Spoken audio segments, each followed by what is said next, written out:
오늘 주시는 하나님의 말씀은 구약성경 역대하 1장 1절부터 13절까지 말씀입니다.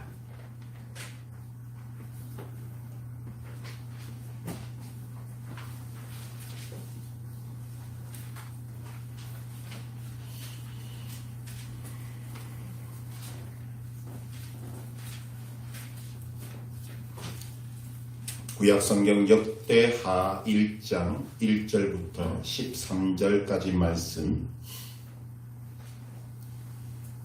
말씀을 한 절씩 교독하겠습니다. 다윗의 아들 솔로몬의 왕위가 견고하여 가며 그의 하나님 여호와께서 그와 함께 하사 심히 창대하게 하시니라.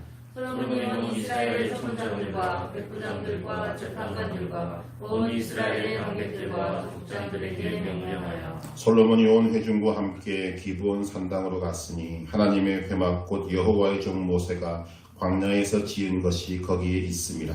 다윗이 전에 예루살렘에서 하나님의 궤를 위하여 장막을 쳐두었으므로 그 궤는 다윗이 이미 기럇야림에서부터 그것을 위하여 준비한 것으로 메어 올렸고 옛적에 훌의 손자 우리의 아들 브살렐이 지은 놋 제단은 여호와의 장막 앞에 있더라.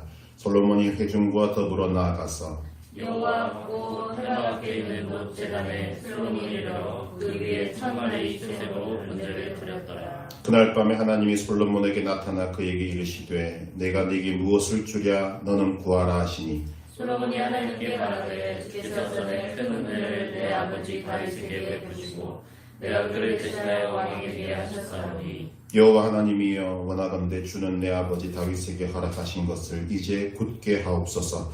주께서 나를 땅의 티끌같이 많은 백성의 왕으로 삼으셨사오니 주는 이제 내게 지혜와 지식을 주사 이 백성 앞에서 출입하게 하옵소서.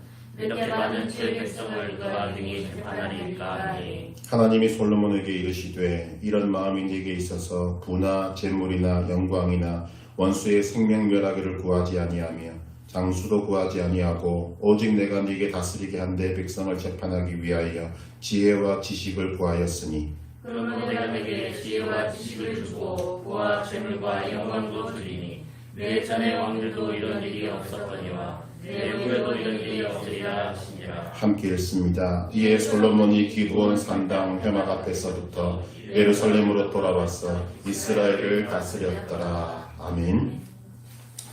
서문학교의 기도를 하나님 앞에 믿음으로 드리겠습니다. 다 함께 기도합니다. 영광의 아버지께서 지혜와 계시의 영을 주사 하나님을 알게 하시고 마음의 눈을 밝히사 그의 부르심의 소망이 무엇이며 성도 안에서 그 기업의 영광의 풍성함이 무엇이며 그의 힘의 위력으로 역사하심을 따라 믿는 우리에게 베푸신 능력의 지극히 크심이 어떠한 것을 알게 하시기를 기도합니다.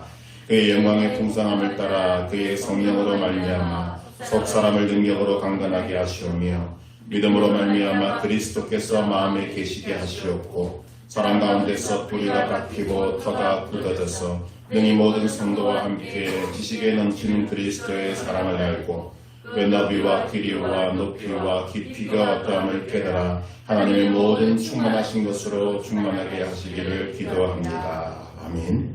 이번 한 주간 주시는 생명의 말씀 또한 읽고 선포하겠습니다. 부와 귀가 주께로 말미암고 또 주는 만물의 주제가 되사 손에 권세와 능력이 있사오니 모든 사람을 크게 하심과 강하게 하심이 주의 손에 있나이다. 역대상 29장 12절 말씀. 나 신학교는 이 말씀을 100% 믿습니다. 나 신학교는 이 말씀이 내 삶에 이루어지기를 원합니다. 아멘. 믿음의 구호를 힘있게 외치겠습니다. 첫째도 믿음, 둘째도 믿음, 셋째도 믿음. 듣고 믿고 순종하자. 내려놓고 믿고 순종하자. 할렐루야. 아멘. 날이 갈수록 믿음의 중요성이 더욱더 강해지는 시대를 맞이하고 있습니다. 이런 때에 너는 구하라는 제목으로 함께 은혜를 나누고자 합니다. 사람들은 성공을 바라고 있습니다. 그 성공에는 다양한 것들이 있는 것으로 생각이 됩니다. 돈을 많이 버는 것도 있고 유명해지는 것도 있고 명예를 얻는 것 등등 사람들은 성공을 꿈꿉니다. 특히 요즘과 같이 참 힘들고 어려운 시대를 맞이하면 이 성공에 대한 갈급함은, 갈망은 더욱더 커지는 것 같습니다. 성공이라고 해서 우리가 다 유명해지고 다 엄청난 부자가 되는 것이 아니라 오늘 이 시대는 사실은 살아남는 것 또한, 건강하게 살아남는 것 또한 성공이라고 할 수 있을 것입니다. 우리가 성공을 꿈꾸는 것을 다른 말로 꿈 또는 기대 혹은 소망이라고 말합니다. 그런데 많은 사람들이, 아니 대부분의 사람들이 꿈은 가지지만, 소망은 가지지만 좌절하며 살아갑니다. 왜냐하면 자신이 생각하던 꿈을 이룰 수 없는 현실 때문이다 라고 생각이 되는 것입니다. 과연 이 세상에 자신이 꿈꾸던 꿈을 제대로 이룬 사람이 과연 몇 명이나 되겠습니까? 어쩌면 아주 극소수의 사람은 자신의 꿈을 이룬 사람도 있을 것입니다.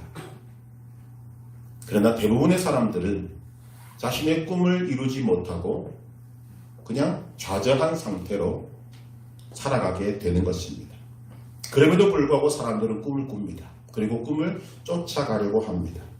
물론 꿈이 없는 민족은 망한다라는 말이 있기는 하지만 꿈은 꿔야 합니다. 그러나 다른 꿈을 꿔야 합니다. 오늘 세계 제1의 부자는 알고 있는 바와 같이 빌 게이츠라는 사람입니다. 이런 질문을 한번 던져보면 좋겠습니다. 빌 게이츠는 자신이 세계 제1의 부자가 될 것을 꿈꾸었을까? 저는 아니라고 생각합니다. 그가 좋은 대학을 다니다가 중퇴를 하고 자신의 창고에서 친구들과 함께 자신이 좋아하고 하고 싶어하는 일을 했습니다. 그리고 부자는 그 결과로 그에게 주어진 것입니다. 자신이 세계 제1의 부자가 되겠다는 꿈을 꿔본 적이 없을 것입니다.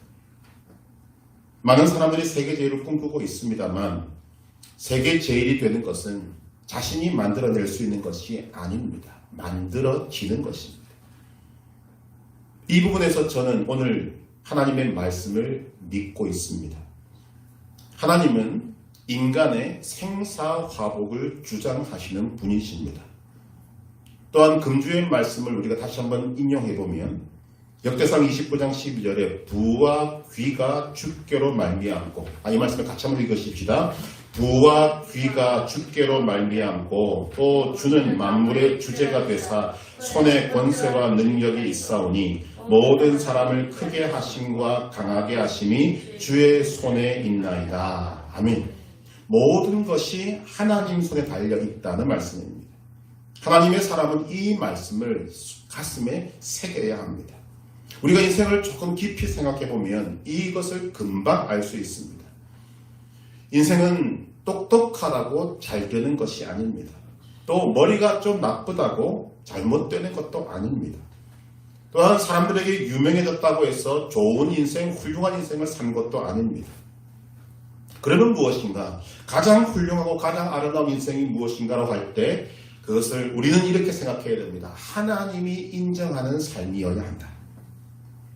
우리가 세상적으로 사람들에게 유명해지든 유명해지지 않든 아무런 상관이 없습니다.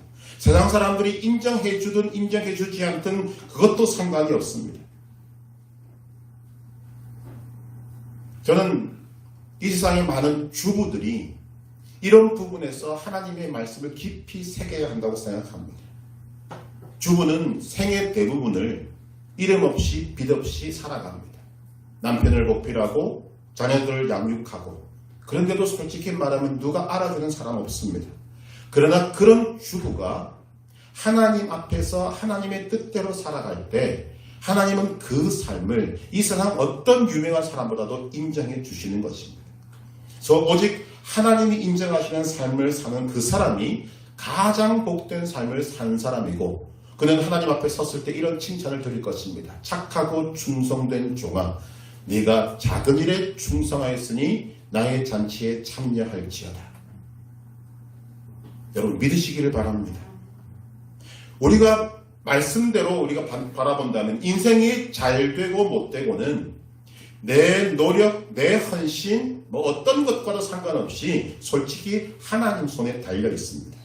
성경의 예만 들어도 분명히 알 수 있습니다. 이름 없는 목동을 하나님은 한 나라의 왕으로 만드셨습니다. 종으로 팔려온 이방인을 애굽이라는 거대한 나라의 총리로 만드신 분 또한 하나님이십니다. 우리가 이런 하나님을 인정한다면 우리의 관심은 성공이 아니라 어떻게 하나님께서 인정하시는 사람이 되는가, 여기에 초점을 맞추어야 한다는 것입니다. 오늘 본문은 이스라엘의 3대 왕인 솔로몬의 삶을 보여주고 있습니다. 특히 이 역대기의 말씀, 역대하의 말씀은 1장부터 9장까지를 할애해서 솔로몬이라는 이름의 왕에게 집중하고 있습니다. 그런데 이 방식이 아주 독특하다는 거죠. 성경은 먼저 이 솔로몬의 삶을 결론부터 내리고 있고 그 다음으로 그 결론을 풀어갑니다. 솔로몬의 삶을 향한 하나님의 결론이 무엇인가? 우리 1절을 같이 읽어보겠습니다. 다윗의 아들 솔로몬의 왕위가 견고하여 가며 그의 하나님 여호와께서 그와 함께 하사 심히 장대하게 하시니라. 아멘. 솔로몬의 삶은 한마디로 말하면 심히 장대한 삶이었다는 것입니다. 우리는 앞서 인간의 생사화복도 하나님 손에, 그리고 부귀 영화도 하나님 손에 달려있음을 보았습니다. 그렇다면 솔로몬의 삶이 심히 창대했다는 결론을 내리지만 이것은 결론이고 우리는 원인을 살펴보아야 합니다. 하나님께서 이 솔로몬이라는 사람의 삶을 심히 창대하게 하신 이유가 무엇인가? 이 심히 창대하게 한다는 말의 원뜻은 급격하게 격상시켰다는 것입니다. 하나님은 왜 이 솔로몬이라는 사람을 격상시켰는가? 그가 왕이기 때문에 아닙니다. 이 세상에 수많은 왕들이 있었지만 그 왕들 중에 잘된 왕 거의 없습니다. 우리가 그것을 살펴보아야 한다는 것입니다. 오늘 본문 속에서 우리는 세 가지 하나님이 솔로몬을 심히 창대하게 하시는 원인을 살펴보려고 합니다. 첫째는 하나님께서 그와 함께 하셨기 때문입니다. 1절을 제가 다시 읽습니다. 다윗의 아들 솔로몬의 왕위가 견고하여 가며 그의 하나님 여호와께서 그와 함께 하사 심히 장대하게 하시니라. 당연하지 않겠습니까? 하나님이 함께 하시는 사람에게는 하나님의 은혜, 보호, 축복이 따라오게 되어 있습니다. 우리가 주목해야 하는 것은 이 솔로몬과 함께 하셔서 심히 장대하게 하신 그 하나님께서 오늘 저와 여러분과도 함께 하신다는 것입니다. 마태복음 1장 23절 보라 처녀가 잉태하여 아들을 낳을 것이요 그의 이름은 임마누엘이라 하리라 하셨으니 이를 번역한즉 하나님이 우리와 함께 계시다 함이라. 우리에게 함께 하신 하나님으로 예수 그리스도를 주셨습니다. 그리고 우리에게 성령님을 주셨습니다. 하나님의 사람들은 이것이 얼마나 큰 복인지를 알 수 있어야 한다는 것입니다. 뿐만 아니라 우리는 이 역대기의 기자의 표현에 주목해야만 합니다. 하나님을 뭐라고 부르고 있는가? 그의 하나님 여호와께서. 솔로몬의 하나님 여호와께서 솔로몬과 함께 하사. 이 말은 하나님은 임마누엘로 우리가 함께 하시는데 그 임마누엘 하나님이 다른 누구도 아닌 나의 하나님이다 라고 우리에게 알려주고 있는 것입니다. 이것이 엄청난 복이라는 사실을 우리는 알아야만 합니다. 여러 번 말씀드렸습니다. 솔로몬의 하나님은 오늘 저와 여러분의 하나님이 되어주십니다. 나의 하나님이십니다. 한번 생각해 보시기를 바랍니다. 인간의 생사화복을 주장하시고 부귀영화를 주관하시는 하나님께서 다른 누구도 아닌 나의 하나님이다. 더 강조하면 나만의 하나님이다. 여러분 생각만 해도 좋지 않습니까? 그래서 나의 하나님을 경험한 많은 사람들이 한결같이 하는 말이 무엇인가? 하나님은 맞춤형 하나님이시다. 나에게 꼭 맞게 계시는 분이 하나님이시다라고 말합니다. 그렇기 때문에 오늘 이 역대기 기자의 이 표현은 굉장히 중요한 것입니다. 그의 하나님 여호와께서 그와 함께 하사. 거기다 우리는 하나를 더 생각해야 합니다. 하나님께서 이 솔로몬과 함께 하시는 이유는 그냥 무턱대고 하시는 것이 아닙니다. 하나님께서 약속하신 것을 성취하신 것입니다. 솔로몬의 왕위가 견고해지고 심히 창대하게 되는 것은 그냥 된 것이 아니라 하나님께서 솔로몬의 아버지인 다윗에게 미리 말씀하시고 지금 이루시는 것입니다.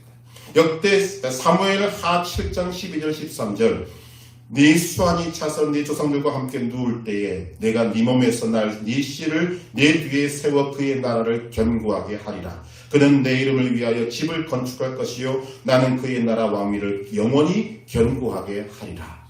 다윗이 죽을 때가 되었을 때 하나님께서 다윗에게 하신 약속의 말씀입니다. 그 약속의 말씀이 그대로 지금 솔로몬의 삶에 이루어지고 있는 것입니다. 하나님은 다윗에게 한 약속을 신실하게 지키셨고 그 결과로 솔로몬은 심히 창대하게 되었습니다. 이 약속이 오늘 우리에게도 주어졌습니다. 임마누엘과 함께 하시겠다고 약속하셨습니다. 그리고 그것을 예수님을 통해 그리고 성령님을 통해 이루셨습니다. 여기 이제 문제가 있는 것이 하나님은 약속하고 이루셨고 우리는 그 하나님을 믿습니다.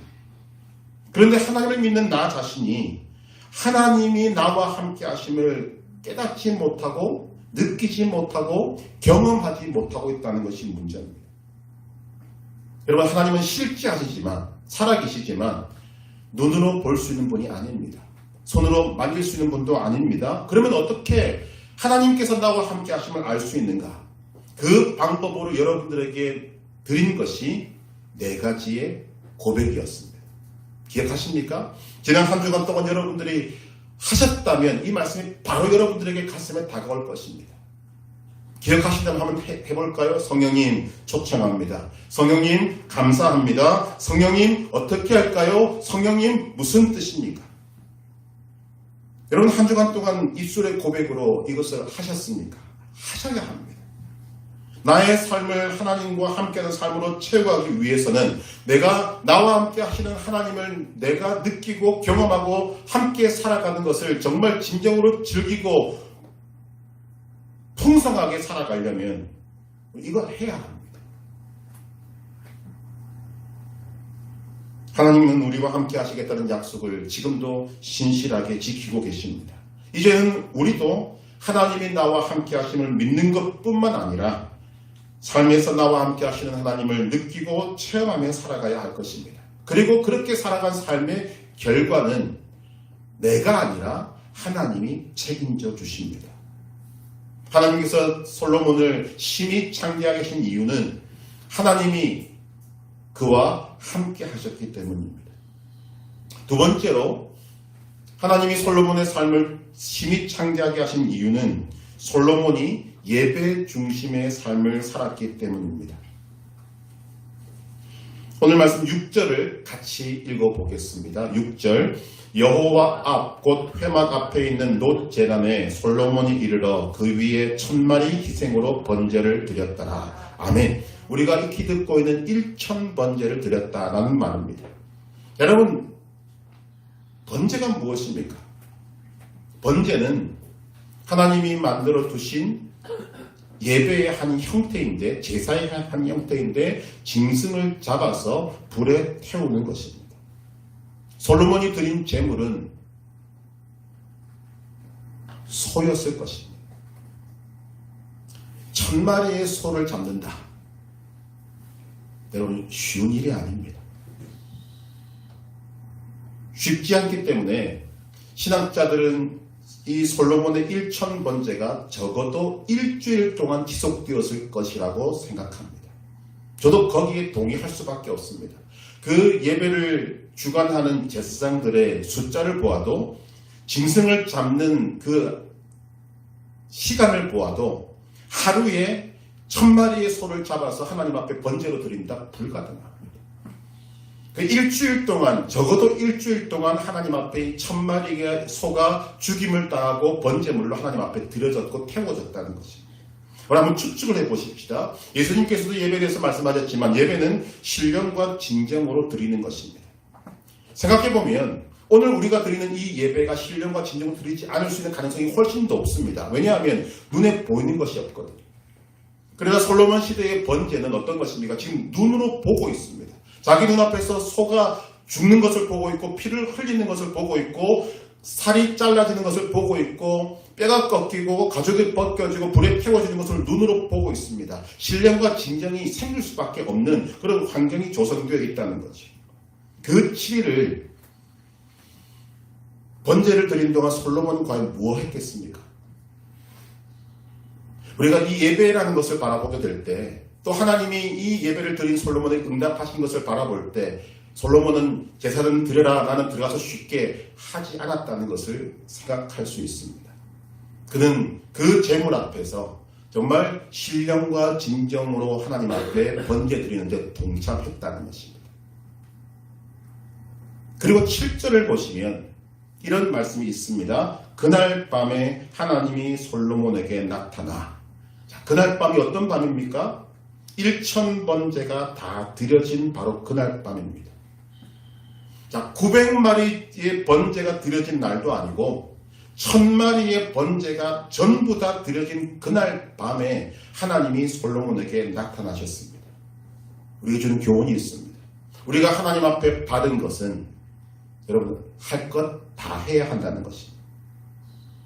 예배 말씀 읽기 기도는 강조해도 그 의미가 퇴색되지 않는 것 우리는 기억하셔야 합니다. 이미 정해진 것들을 우리가 성실하게 행할 때 바로 거기에 하나님의 역사가 있습니다. 목사로서 30년을 살고 있는 제가 하나님 앞에서 깨달은 것이 무엇인가 하면 하나님의 하라고 하시는 것들 중에서 빠지는 것은 하나도 없습니다. 플러스가 되는 것이 답니다. 계속 더해집니다. 예를 들면 우리 금요기도회가 있습니다. 개인적으로 굉장히 저는 우리 서문학교의 금요기도회가 소중합니다. 2011년 9월 첫째 주에 서문학교에 첫 번째 예배를 드렸고 딱 2달 뒤인 2011년 11월 첫째 주부터 금요기도회를 드렸습니다. 기억하실 것입니다. 사랑마루의 그 창고에 앉아서 금요기도회를 시작하고 오늘까지 단 하루도 쉰 적이 없습니다. 하나님 앞에 금요기도에 나와서 찬송하고 기도할 때마다 하나님께서 우리의 이 금요기도회를 얼마나 소중히 여기시는가, 기쁘게 받으시는가 하는 것을 느끼게 되는 것입니다. 여러분, 우리가 하나님 앞에 받은 것들 빼지 마시고 여러분 할 것 다 하시기를 주님의 이름으로 축복합니다. 그날 밤에 하나님이 솔로몬에게 나타나셨습니다. 이 솔로몬의 1000번제가 중요한 이유가 무엇인가 하면 이 예배가 왜 중요한가? 솔로몬은 정치에 앞서서 하나님과의 바른 관계를 우선시했다는 것입니다. 여러분, 예배가 무엇입니까? 하나님과 우리 사이를 바른 관계를 세우는 것입니다. 솔로몬이 1000번제를 드렸다는 것이 중요한 것이 아니라 그 중심을 봐야 한다는 거죠. 솔로몬은 예배를 가장 우선시했습니다. 근데 지금 자신의 신분은 왕입니다. 그런데 왕으로서 나라를 다스리는 것이 가장 큰 일일 것 같지만 솔로몬에게는 아니었다는 것입니다. 나라를 다스리는 것보다 솔로몬에게는 하나님을 예배하고 하나님과 바른 관계를 맺는 것이 우선이었다는 것입니다. 그래서 13절을 보시면 아주 중요한 힌트를 우리에게 주고 있습니다. 13절 같이 읽어보겠습니다. 이에 솔로몬이 기브온 산당 회막 앞에서부터 예루살렘으로 돌아와서 이스라엘을 다스렸더라. 아멘. 자, 말씀의 순서를 보아도 이스라엘을 다스리는 것보다 뭐가 우선이었습니까? 예배가 우선이었습니다. 이게 굉장히 중요한 것입니다. 솔로몬의 통치 원리가 무엇인가? 요약하면 이런 것입니다. 사람보다 하나님, 이성보다 신앙이라는 거죠. 여러분의 삶의 원리를 이것으로 세워보시기를 바랍니다. 하나님께서 그 삶을 인정해 주실 것입니다. 직분은 다 다르고 하나님은 다 달라도 사람보다 하나님, 이성보다 신앙을 앞세울 때 하나님과의 바른 관계가 내게는 제일 중요합니다라는 고백과 함께 우리가 하나님을 예배하는 삶으로 나아가게 될 때 하나님은 그와 함께 하실 것이고 그의 삶을 책임져 주실 것이기 때문입니다. 또한 이 1000번제의 중요성은 하나님은 찾으면 만나주시는 분이라는 데 있습니다. 역대상 28장 9절은 이렇게 말합니다. 내 아들 솔로몬아, 너는 네 아버지의 하나님을 알고 온전한 마음과 기쁜 뜻으로 섬길지어다. 여호와께서는 모든 마음을 감찰하사 모든 의도를 아시나니 네가 만일 그를 찾으면 만날 것이요 만일 네가 그를 버리면 그가 너를 영원히 버리시리라. 다윗 왕이, 아버지인 다윗이 아들 솔로몬에게 왕위를 물려주면서 네가 하나님을 찾으면 하나님은 너를 만나주실 것이다. 놀라운 약속이지 않습니까? 역대하 7장 14절 우리가 잘 아는 말씀입니다. 내 이름으로 일컫는 내 백성이 그들의 악한 길에서 떠나 스스로 낮추고 기도하여 내 얼굴을 찾으면 내가 하늘에서 듣고 그들의 죄를 사하고 그들의 땅을 고칠지라. 오늘 우리가 예배를 드리는 이유도 바로 여기에 있습니다. 새로운 한 주간을 시작하면서 우리의 주요 우리의 왕이신 하나님의 얼굴을 먼저 찾고 구하고 하나님과의 바른 관계를 세상의 어떤 것보다도 앞서 세우는 그런 마음을 주님 앞에 드리는 것이 우리의 예배가 되는 것입니다. 이것이 바로 신령과 진정으로 예배를 드리는 모습입니다. 이 달력이라고 하는 것이 동서양이 같이 있었지만 오늘 우리가 쓰는 달력을 보시면 1이 제일 먼저 앞에 있습니다. 의미가 있다고 저는 생각합니다. 솔로몬이 하나님 앞에 예배를 드리는 것을 나라를 다스리는 것보다 먼저 앞세운 이 마음을 하나님께서 기쁘게 받으셨습니다. 그래서 그의 삶을 책임지시고 그의 삶을 신이 창대하게 만드신 것이라고 믿습니다. 여러분들에게 하나님은 어떤 존재이십니까? 여러분들에게 하나님은 최우선적으로 고백되어야 되고 최우선적으로 선포되어야 하고 최우선적으로 인정해 드려야 될 하나님의 존재임을 믿으시기 바랍니다. 그리고 그렇게 행하시기를 바랍니다. 하나님이 여러분들의 삶을 붙드시고 인정하시고 기뻐하시고 축복해 주실 줄로 믿습니다. 예배는 하나님이 우선입니다라는 것을 고백하는 우리의 신앙 고백입니다. 오늘 이 예배를 통해서 여러분들의 심령 속에서 뿐만 아니라 여러분 삶 전체를 통해 하나님이 내 삶의 가장 우선되는 분이십니다. 이런 고백이 주님 앞에 올라갈 수 있기를 주님의 이름으로 축복합니다. 세 번째로 하나님께서 솔로몬의 삶을 심히 창대하게 하신 이유는 그가 하나님의 지혜와 지식을 구했기 때문입니다. 1000번제가 다 드려진 그날 밤에 하나님이 솔로몬에게 나타나셔서 말씀하십니다. 내가 네게 무엇을 주랴 너는 구하라. 그때 솔로몬은 하나님의 지혜와 지식을 구했습니다. 하나님께서는 솔로몬의 구함을 기뻐하셔서 지혜와 지식뿐만 아니라 부와 재물과 영광까지도 주셨습니다. 그리고는 말씀하십니다. 내가 너를 전무후무한 사람으로 만들겠다. 네 전의 왕들도 이런 일이 없었거니와 네 후에도 이런 일이 없으리라. 이게 바로 전무후무한 왕이다 그 말이죠. 이 말씀을 통해서 몇 가지를 더 살펴보고자 합니다.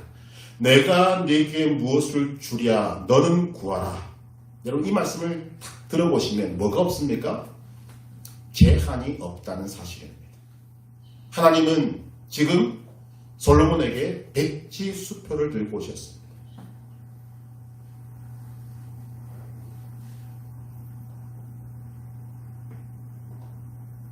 그런데 여러분 이 백지 수표가 오늘 저와 여러분들에게도 주어졌습니다.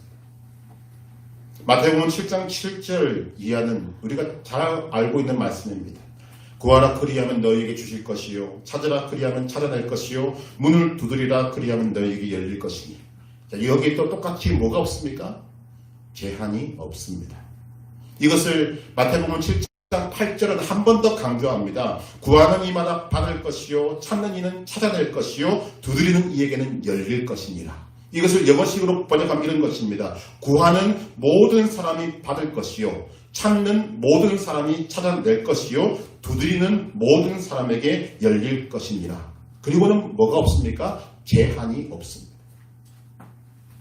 제한이 없다는 말이 갖고 있는 말이 무슨 말입니까? 지금 우리가 오늘의 성경 구조로 삼은 것과 마찬가지로 하나님이 전능하심을 보여주고 있습니다. 하나님이 전능하시니까 제한이 없죠. 내가 무엇을 구하든지 내가 다 이루어줄게. 누가 이렇게 말하겠습니까? 하나님 아니면 정신병자 둘 중에 없는 거죠. 하나님이 그렇게 하신다는 것입니다.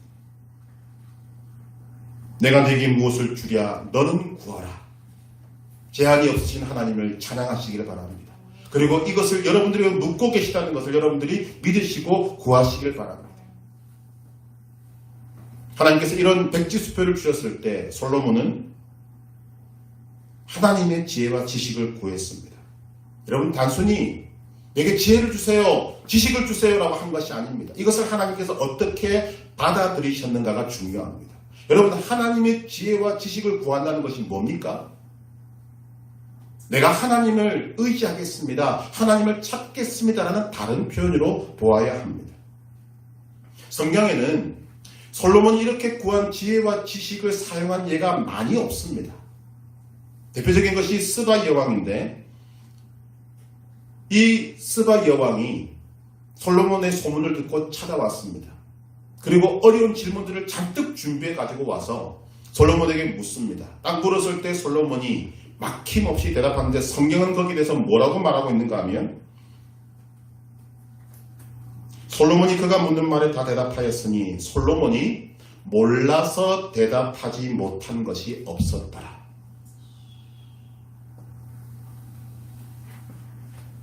그리고 또 하는 것이 솔로몬의 재판입니다.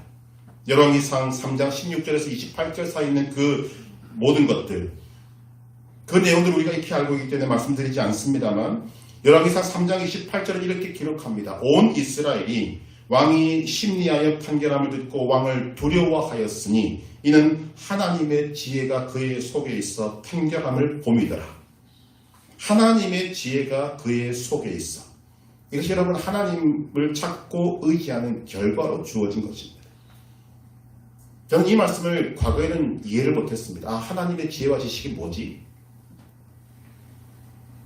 근데 제가 설교를 준비할 때를 떠올려 보면 하나님이 깨닫게 하신 것입니다. 주일날 하는 설교를 위해서 말씀을 묵상하고 성경을 읽고 자료를 찾고 하는 중에 말씀을 묵상하고 있으면 제 속에서 그때그때 필요한 말씀이 떠오르거나 그때그때 필요한 단어가 떠오릅니다.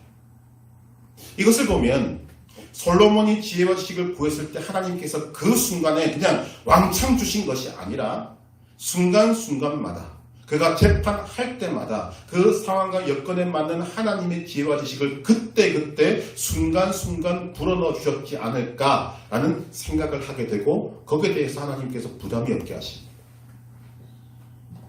여러분 솔로몬 시대에 책이 있었봐야 얼마나 있었겠습니까? 그 시대의 지식적인 수준이 어느 정도 수준이었겠습니까? 아마 제가 보기에 아마 여러분들이 솔로몬보다 훨씬 더 많은 지식을 갖고 있을 가능성이 저는 높다고 생각합니다. 더군다나 솔로몬은 세상 경험이 없는 사람이지 않습니까? 왕궁에서만 자랐습니다. 그런데 스바 여왕이 와서 물은 것은 어려운 질문이었다고 합니다. 자기 마음에 있는 것을 다 물어봤다고 합니다. 그런데 솔로몬의 대답은 막힘이 없었습니다. 어떤 질문이 나올지 솔로몬이 어떻게 합니까? 그때 하나님을 의지하고 있을 때 하나님께서 그 답을 알게 하시고 깨닫게 하신 것이죠. 우리는 여기에 대한 힌트를 고린도전서 2장 10절에서 발견하게 됩니다. 오직 하나님의 성령으로 이것을 우리에게 보이셨으니 성령은 모든 것 곧 하나님의 깊은 것까지도 통달하시느니라.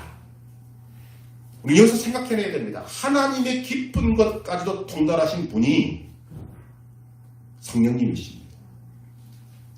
이 온 천지 만물, 그러니까 스바 여왕이 와서 물은 것은 이 세상 만물 아니겠습니까? 세상 만물을 누가 지었습니까? 하나님이 지으셨습니다.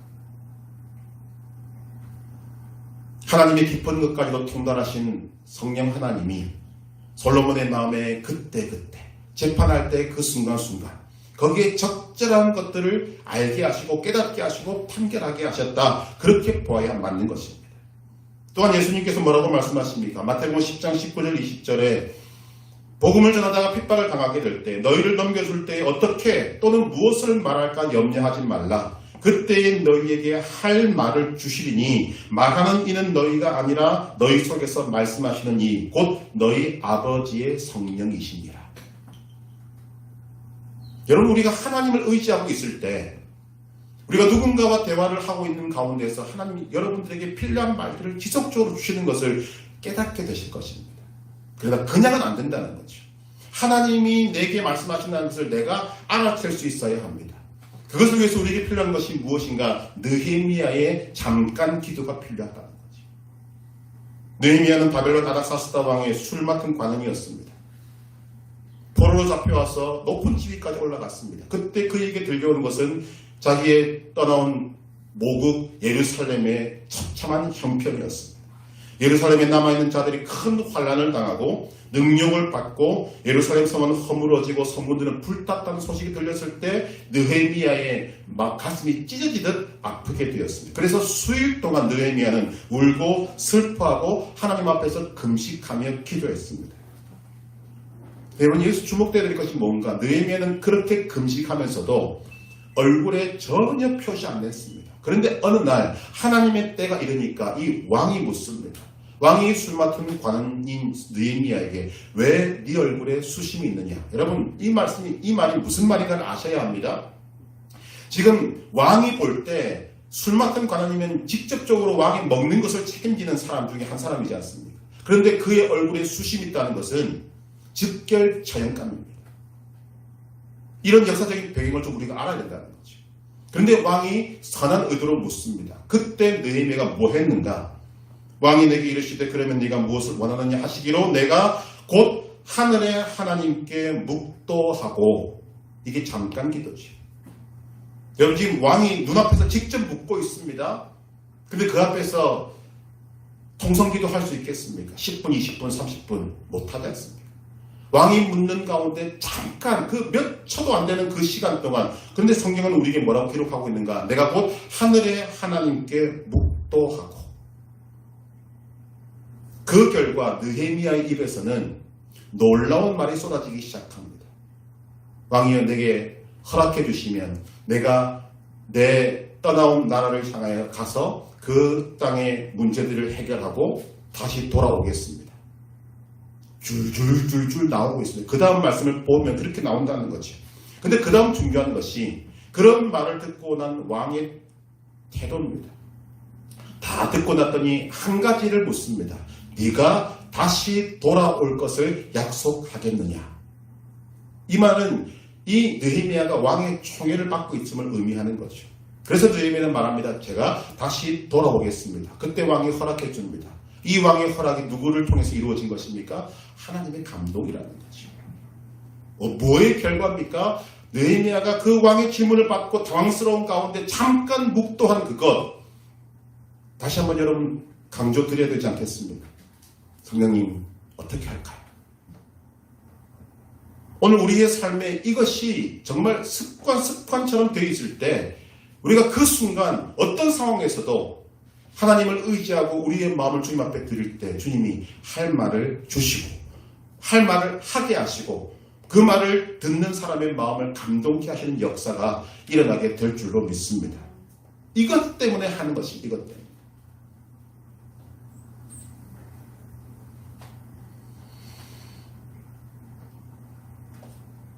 지금 솔로몬이 지혜와 지식을 구했다고 했는데 여러분, 이것이 근거 있는 내용임을 우리가 아셔야 합니다.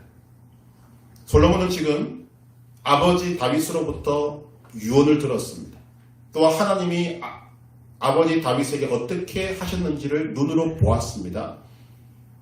그리고 하나님이 내가 네게 무엇을 주랴 너는 구하라고 할 때 그냥 대답한 것이 아닙니다. 말씀을 여러분 가만히 들여다보시면 하나님의 약속에 대한 응답으로서의 요구를 하고 있습니다. 솔로몬은 아버지 다윗에게 하나님께서 허락하신 약속, 곧 솔로몬을 통해서 왕권을 견고하게 하시고 그를 통해 성전을 건축하겠다고 하신 약속을 이루어 주시기를 구하고 있습니다.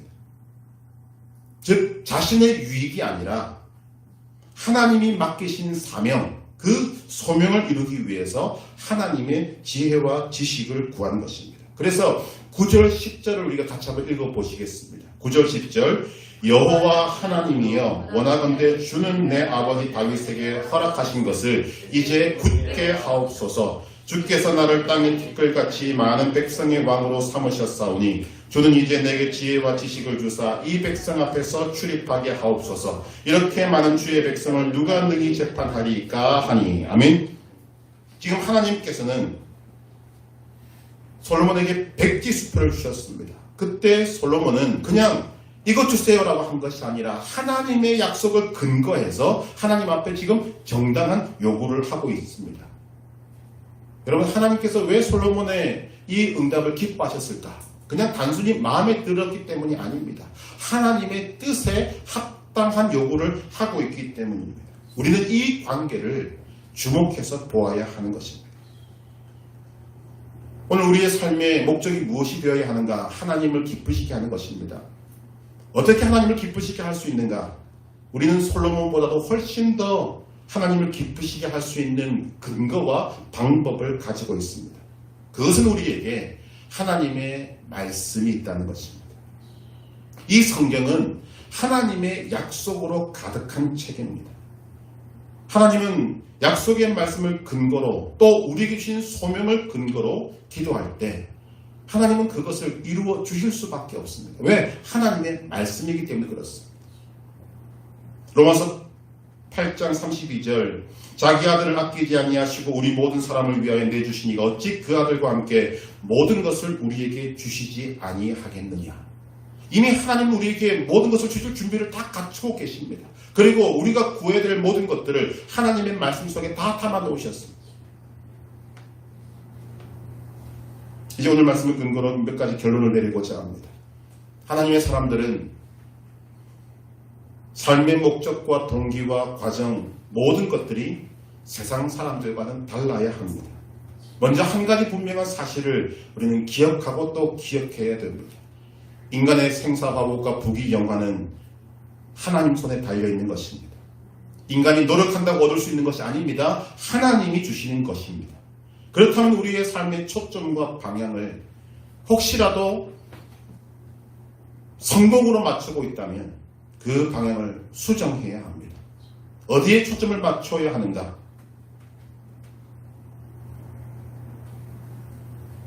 우리는 하나님과의 바른 관계에 맞춰야 합니다. 그것을 말씀드리는 것입니다. 첫째로 하나님과 함께함을 유지하는 것에 우리의 삶의 초점을 맞춰야 됩니다. 하나님께서는 우리와 함께 하시겠다는 약속을 신실하게 지키고 계십니다. 우리도 다른 어떤 것보다도 하나님과 함께 하기 위하여 애를 쓰고 노력해야 됩니다. 성공하기 위해서가 아닙니다. 잘 되기 위해서가 아닙니다. 돈을 많이 벌기 위해서가 아닙니다. 그것은 결과일 뿐이고 우리가 초점을 맞추고 애를 쓰고 힘을 다해야 할 것은 바로 하나님과의 바른 관계, 하나님과 함께함을 위해서 우리는 수고하고 애쓰고 노력해야 한다는 것입니다. 하나님을 구하고 찾고 문을 두드리시기를 바랍니다. 죄를 멀리하고 거룩을 추구하시기를 바랍니다. 성령님을 초청하고 성령님과 함께 거하기 위해서 날마다 애를 쓰시기를 바랍니다. 그럴 때 하나님은 우리와 함께 하십니다. 그것이면 되지 않겠습니까? 생사화복이 부귀영화가 내 것이 아닙니다. 하나님이 주신 자에게 주십니다. 우리는 하나님과 함께하는 초점을 맞추고 거기에 우리의 삶을 몰아넣어야 한다는 것입니다. 두 번째, 신령과 진정으로 예배를 드려야 합니다. 우리가 함께 드리는 이 공적인 예배뿐만 아니라 이제 이 문을 열고 나서는 그 다음 우리의 삶에 일어나는 삶의 예배까지 이 예배를 통해서 우리의 삶의 바른 원리를 세워가야 한다는 것입니다. 사람보다 하나님, 지성보다 믿음을 앞세우고 어떤 것보다도 저는 하나님을 우선시하겠습니다라는 믿음을 하나님 앞에 드릴 때 하나님은 그 삶을 인정해 주실 것입니다. 세 번째로 여러분 하나님을 구하고 하나님을 의지하시기를 바랍니다. 솔로몬이 구한 하나님의 지혜와 지식은 하나님을 의지하겠다는 믿음의 표현입니다. 하나님은 하나님의 백성들에게 솔로몬에게 주셨던 이 말씀을 그대로 주시고 있습니다. 내가 네게 무엇을 주랴? 너는 구하라.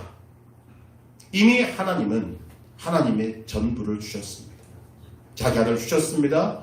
그리고 내가 너희에게 아까울 것이 뭐가 있겠느냐? 하나님은 이미 주실 준비를 다 마치셨습니다. 누가복음 11장 11절에서 13절 너희 중에 아버지 된 자로서 누가 아들이 생선을 달라 하는데 생선 대신에 뱀을 주며 알을 달라 하는데 전갈을 주겠느냐? 너희가 갈지라도 좋은 것을 자식에게 줄 알거든 하물며 너희 하늘 아버지께서 구하는 자에게 성령을 주시지 않겠느냐? 지금 솔로몬이 하나님의 지혜와 지식을 구했다라고 하는 것은 오늘 우리로 말하면 성령님을 구한 것과 똑같은 것입니다. 여러분 성령을 구하시길 바랍니다. 하나님이 우리를 위해 준비하신 가장 좋은 선물인 성령을 구하시기를 바랍니다. 하나님의 마음을 알고 하나님의 말씀과 우리를 향한 소명을 근거로 하나님 앞에 구할 때 하나님께서 솔로몬에게 플러스 알파의 응답을 주신 것처럼 우리에게 항상 플러스 알파의 응답이 있을 줄로 믿습니다. 이를 통해 하나님이 기뻐하시고 인정하시는 삶으로 하나님께 영광 돌리고 하나님이 기뻐하시는 삶을 살아드리는 하나님의 거룩한 백성 되기를 주님의 이름으로 축복합니다.